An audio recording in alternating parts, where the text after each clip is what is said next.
aggression against Ukraine. This war, conducted by a nuclear power and a permanent member of the UN Security Council, has already caused destruction and suffering, which will take generations to repair. Moldova stands in solidarity with Ukraine to resist the Russian aggression. My country continues to provide support to Ukrainian people, hosting more than 135,000 refugees, mostly women and children, providing humanitarian aid, helping with the transit of goods. As many as 70,000 Ukrainians are registered under temporary protection mechanism established in Moldova 2 years ago, benefiting from access to healthcare services, employment, education, including in their mother tongue. As discussions on peace are starting strongly, we believe that sustainable and comprehensive solution to this conflict entails the UN Security Charter being paramount, that it should bring justice through robust accountability mechanism for war crimes, prevent any new war through robust security guarantees, and open the way for the reconstruction of Ukraine. No discussion on Ukraine without Ukraine. Mr. President, as a candidate country on its EU accession path, the Republic of Moldova is strengthening the rule of law, fighting against corruption, and promoting respect for human rights and fundamental freedoms. In line with our international commitments and policy objectives, we will spare no effort to ensure the implementation of human rights standards. Equally, as a candidate country for the seat in the Human Rights Council for 27-29, Moldova will promote human rights as a foundation of a fair and just world, regardless of geographical area. Mr. President, the Republic of Moldova regularly updates the Council on human rights situation in the breakaway Transnistrian region of my country. This year, there is no exception. The situation continues to be dire, as the freedom of expression, of assembly, and of the press are still suppressed. Any dissenting voice or any show of opposition by local activists may result in a prison term on extremist charges, and we continue to receive notification in this regard. Criminal liability still stands for those who are daring to seek justice in international courts, such as the European Court of Human Rights. We welcome the recent release of a number of persons held behind bars in the Transnistrian region on political grounds. We call on the release of the remaining ones and hope this practice will not be repeated again. Let me also refer to the situation in the 8 latent script schools located in the region, which have been subject to constant and various forms of pressure and intimidation throughout the years. We urge the Russian Federation abide by international obligations and execute without further delay the European Court of Human Rights judgment in cases originating from the Transnistrian region of Moldova and pay the just satisfactions awarded by the court.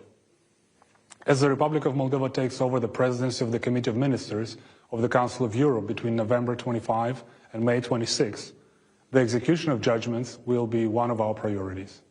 We'll also pay special attention to the fight against discrimination, disinformation, propaganda, strengthening local democracy, the protection of children and women's rights. Mr. President, Moldova will stay engaged in common efforts for ensuring the Council remains effective. We adhere also to the calls for strengthening the Office of the High Commissioner for Human Rights by ensuring sustainable, predictable, and adequate funding. In the year of the 80th anniversary of the foundation of the UN, the role of the Office of the Human Rights Council remains pivotal. Thank you. Thank you, Excellency. I now give the floor to His Excellency Archbishop Paul Gallagher, Secretary for Relations with State of the Holy See. Excellency, you have the floor.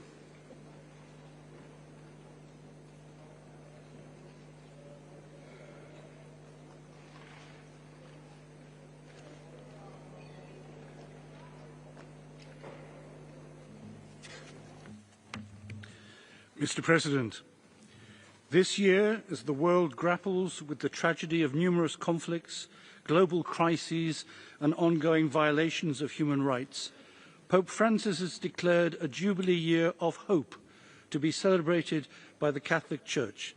It is the desire of the Holy See that the Human Rights Council will respond holistically and constructively to humanity's need for tangible signs of hope in the times we live in. Mr. President, The right to life is enshrined in the Universal Declaration of Human Rights and is a prerequisite for the enjoyment of all other human rights.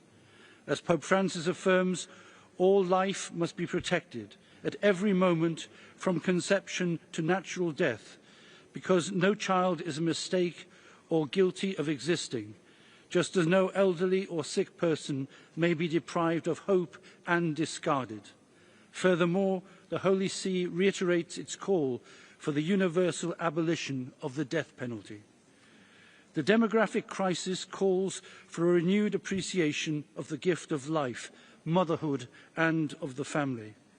The Holy See hopes that the 30th anniversary of the Beijing Conference will be an occasion to celebrate the many gifts that women uniquely possess and to recognise and support the vocation of motherhood. Human rights are universal and apply to all, including the estimated 125 million people forcibly displaced. Pope Francis has stated that these people cannot be treated like objects to be moved about. They have dignity and resources that they can offer to others. It is only by viewing things in this perspective that progress can be made in confronting a phenomenon that requires the contribution of all countries, not least through the creation of safe, regular pathways. It is worrying that almost half of the world's population lives in countries that spend more on debt repayment than on health or education. Therefore, I reiterate the call of Pope Francis to the international community to work towards forgiving financial debt as a matter of justice, not merely as a question of generosity. Moreover, there is also a need to recognise and address the ecological debt that exists between the global north and the global south. Furthermore, attempts to restrict religious freedom are an obstacle to lasting peace and integral development. Yet across the world, around 380 million Christians continue to suffer high levels of persecution and discrimination for their faith. This Council can play a crucial role in combating discrimination against Christians, Jews, Muslims, and members of other religions, and in ensuring religious freedom. Mr. President, the world is facing pressing issues which require a strong multilateralism that respects the equal sovereignty of states, uses a common language, and does not seek to manipulate multilateral documents by changing the meaning of terms or unilaterally reinterpreting the content of human rights treaties in order to advance divisive ideologies that trample on the values and beliefs of peoples.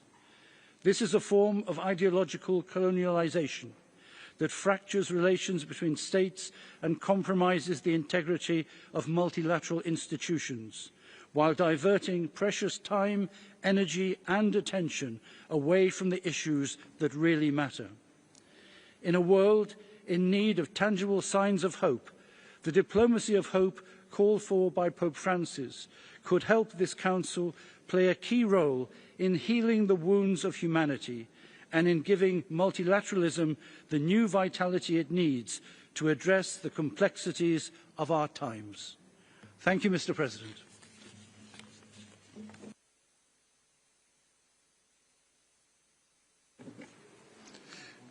Thank you, His Excellency. Now I have the honor to give the floor to Her Excellency Ms. Maria Gabriela Sommerfield-Rosero, Minister of Foreign Affairs and Human Mobility of Ecuador. Her Excellency, you have the floor by video. El Ecuador ha mantenido un compromiso con la defensa, promoción y protección de los derechos humanos, tanto en el sistema universal como en el ámbito regional. Mi país ha promovido el fortalecimiento del multilateralismo y los principios de cooperación y solidaridad internacionales que conduzcan el avance de la protección, promoción de los derechos humanos en el mundo.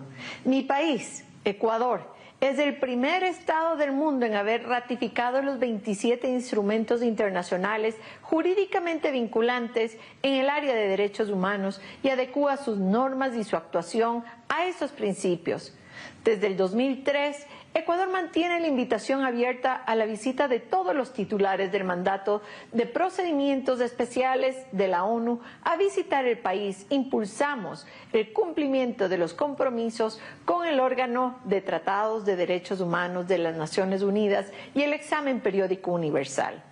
No obstante, el Ecuador y la región enfrentan una grave crisis de violencia, fruto de actuaciones de grupos vinculados con la delincuencia organizada transnacional que atentan contra la seguridad ciudadana y la soberanía del Estado y la convivencia pacífica de este.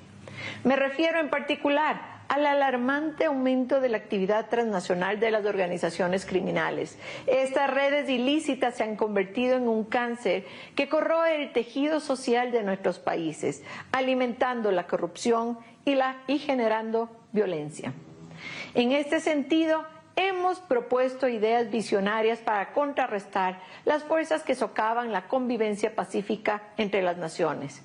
En diciembre del 2023, como presidente del Consejo de Seguridad, el Ecuador reafirmó su compromiso con la construcción de un mundo más justo, solidario e inclusivo. Creemos firmemente que todos los países, independientemente de su tamaño o poderío, tienen un papel que desempeñar en la promoción de la paz y la seguridad internacional. Esta visión integral de la paz y la seguridad debe ser el faro que guíe nuestras acciones. No podemos permitir que el crimen transnacional siga prosperando a expensas de la estabilidad y el bienestar de nuestras naciones y sus ciudadanos. Tenemos la convicción de que la paz y la seguridad son elementos que conducen al desarrollo.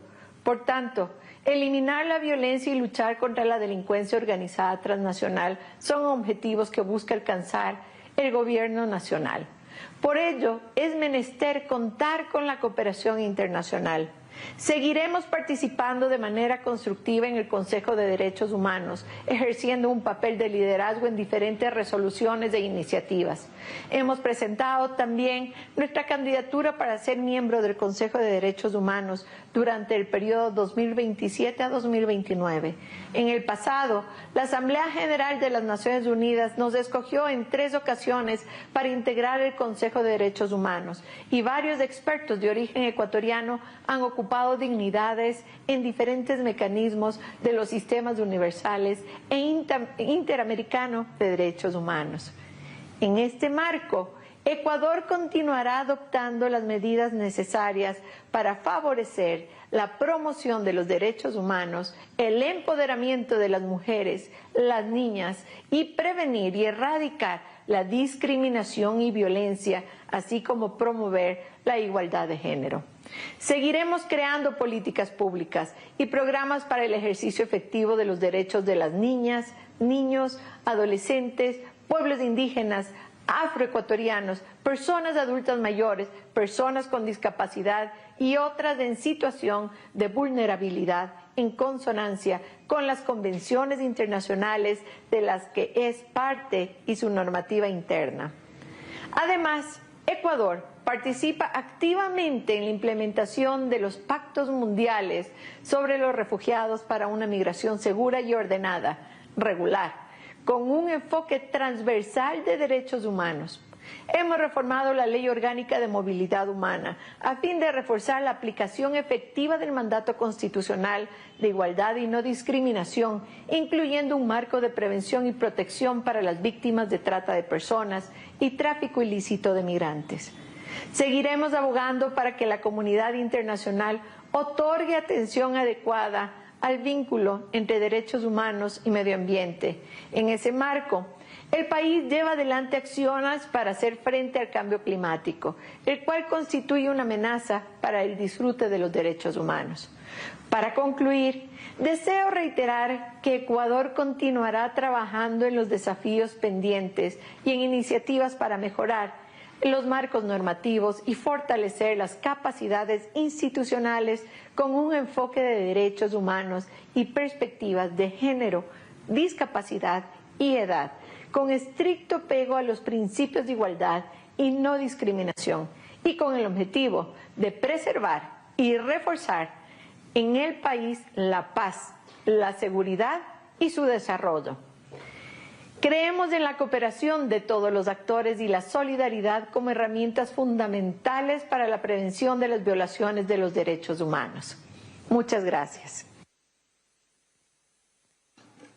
Thank you, Excellency. Now I have the honor to give the floor to Mr. George Danilov Georgiev, Minister of Foreign Affairs of Bulgaria. Excellency, you have the floor. Thank you, Mr. President. Thank you, Mr. President. Excellencies, distinguished delegates. I am honored to address the principal international body responsible for the promotion and protection of human rights worldwide, the Human Rights Council. Allow me to extend my warmest congratulations to His Excellency the Ambassador Jörg Lauber of Switzerland on the occasion of his election as President of the Human Rights Council for 2025, and to express our full support for his efforts to advance dialogue, cooperation, and the use of digital technologies. I wish him and the Bureau of the Human Rights Council every success in their work. I would like to underline how important it is to ensure the independence, integrity, and sustainability of the Office of the High Commissioner for Human Rights, as well as of the Office of Human Rights Council mechanisms and the UN treaty bodies. Bulgaria remains steadfast in its support for their efforts to uphold and promote human rights. Mr. President, just yesterday the world marked 3 years since the Russian Federation launched its full-scale invasion of Ukraine. We reiterate our strongest condemnation of all violations of international human rights law and international humanitarian law committed in the course of Russia's aggression. Those violations demand full accountability. In this regard, we welcome the Human Rights Council's continued engagement on the human rights situation in Ukraine, which will stay high on our agenda during this session as well. We fully support the resolution extending the mandate of the Independent International Commission in Inquiry, which will be presented by Ukraine. In January, we commemorated the 80th anniversary of the liberation of Auschwitz, which solemnly reminded to us all about the need to combat intolerance, discrimination and hate, and to prevent war crimes and crimes against humanity. Ensuring accountability for the serious human rights violations and breaches of international humanitarian law is crucial for the prevention of future crimes and atrocities. Bulgaria remains firmly committed to combating impunity and promoting international criminal justice. We emphasize the important role of the International Criminal Court to end impunity, uphold the rule of law, and guarantee respect for the international law and human rights. Mr. President, in these turbulent times marked by devastating conflicts, rising inequalities, and powerful emerging technologies, the international rules-based order with human rights at its core remains vital for the security, stability, and prosperity of the humankind. The promotion, protection, and fulfillment of human rights are a fundamental prerequisite of the achievement of freedom, dignity, equality, democracy, rule of law, peace, and sustainable development. These values and principles are at the heart of Bulgaria's foreign policy priorities. As a member of the Human Rights Council, our country underscores the central role of this body within the UN system. At a time when multilateralism is under increasing pressure and the Council's functioning faces new challenges, we believe it is imperative to offer a collective response. The upcoming 2026 review of the Human Rights Council's status presents an excellent opportunity to reaffirm the Council's mandate, highlight its pivotal role in the international system, and demonstrate the enduring value of multilateralism. Bulgaria will continue to support the efforts to promote the culture of peace, tolerance, and understanding. We regard as indispensable the role of the Human Rights Council for the achievement of human rights-based sustainable development goals. Bulgaria allocates equal attention to the need to ensure adequate reactions of the Council to gross violations and abuses of human rights, and to exercise the Council's prevention functions. We seek to contribute to all endeavours to combat disinformation, while strengthening media freedom and ensuring the safety of journalists. This year we celebrate the 30th anniversary of the Beijing Declaration and Platform for Action, a landmark achievement in the advancement of women's rights and equality between women and men. We firmly believe that concrete policies aimed to empower women and girls are crucial in order to foster sustainable development, social justice and prosperity for all. In its national policies, Bulgaria continues to place a strong emphasis on the equality between women and men, as well as on the empowerment of women and girls. A visible testament to Bulgaria's commitment to this cause is the active participation of women in leadership roles across all sectors of society. Bulgaria remains dedicated to the advancement of the right to education for all children, motivated by the significant long-term benefits of early and pre-primary education for the cognitive and social development of children. We encourage all member states to engage constructively in the governmental working group exploring the possibility of an optional protocol to the Convention of the Rights of the Child, which aims to consolidate the access to free education. Bulgaria is fully committed to the promotion of the rights of persons with disabilities and continues to encourage and facilitate their integration in all spheres of public life.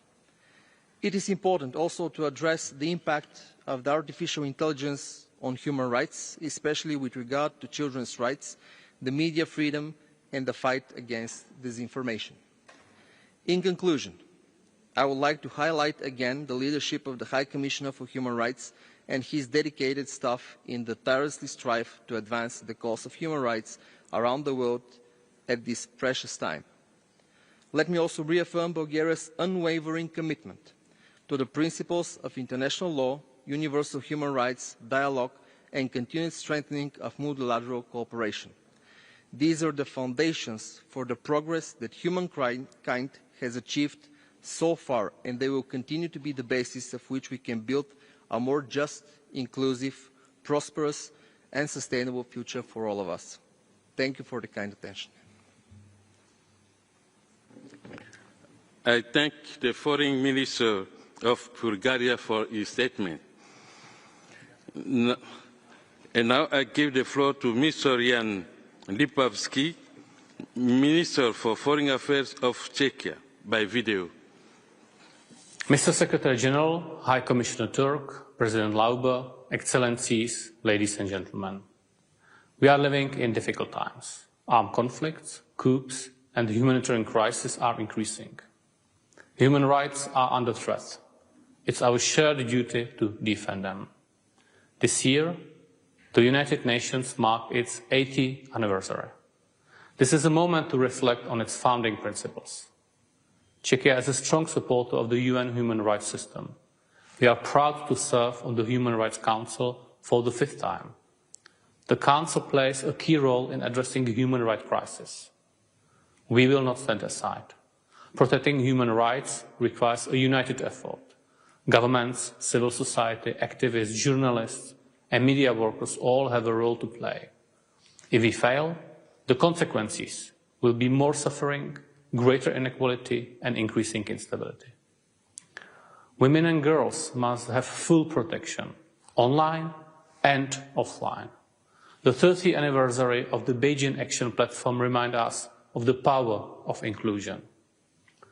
Russia's war of aggression against Ukraine continues to cause enormous human suffering. We must defend international law, condemn attacks on civilians, and hold Russia accountable for its crimes. Russia's occupation of Crimea and parts of Donbass has led to severe repressions. People face persecution and economic hardship. We call on Russia to release all political prisoners, including Irina Dalinovich and Emir Hussein Kuku. Czechia stands with Ukraine. We support its people at home and abroad. Our help is diplomatic, political, financial, material. Sanctions must continue. In Russia, human rights are also under attack. The Kremlin silences critics and crushes freedoms. People face unfair trials, long prison sentences, and harsh reprisals. Russia must stop oppressing its own citizens and release all political prisoners. Human rights violation persists in many parts of the world. In Iran, Afghanistan, North Korea, Myanmar, Belarus, China, and other countries. People suffer daily. The world cannot look away. In Georgia, the right to peaceful assembly is under threat. Czechia will again present a resolution on this June. Our own history shows why these freedoms must be protected. Digital rights matters. The Human Rights Council must help shape global standards. We support stronger cooperation between human rights experts and technology specialists. Mr. President, Czechia will work with its partners to strengthen this Council and uphold human rights worldwide. I thank you. Merci à Son Excellence, Monsieur le ministre des Affaires étrangères de la Tchéquie. Je donne la parole maintenant à Son Excellence, Monsieur Mateusz da Cecilia Phineas César, ministre de la Justice et des Affaires religieuses et constitutionnelles de Mozambique, par vidéo.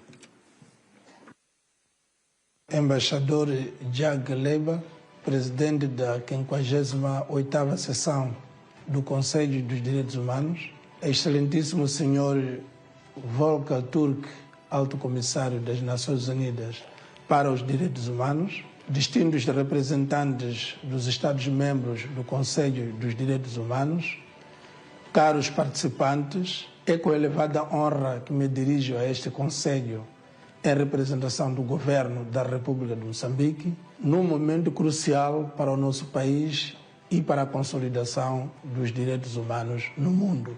A presente sessão do Conselho dos Direitos Humanos tem lugar num momento de muitos conflitos geopolíticos no mundo, caracterizados por violações graves dos direitos humanos. Nunca antes o mundo teve tantos conflitos ativos em simultâneo, como foi o caso em 2024. O terrorismo e o extremismo violento no nosso país continuam a representar um obstáculo ao gozo e proteção dos direitos fundamentais dos cidadãos. Estes conflitos violam o direito humano fundamental e produzem milhões de refugiados em todo o mundo. As mudanças climáticas têm estado na origem dos frequentes desastres naturais em Moçambique, caracterizados por ciclones tropicais cíclicos, provocando deslocamentos internos forçados das populações, com impacto negativo no gozo e respeito pelos direitos humanos.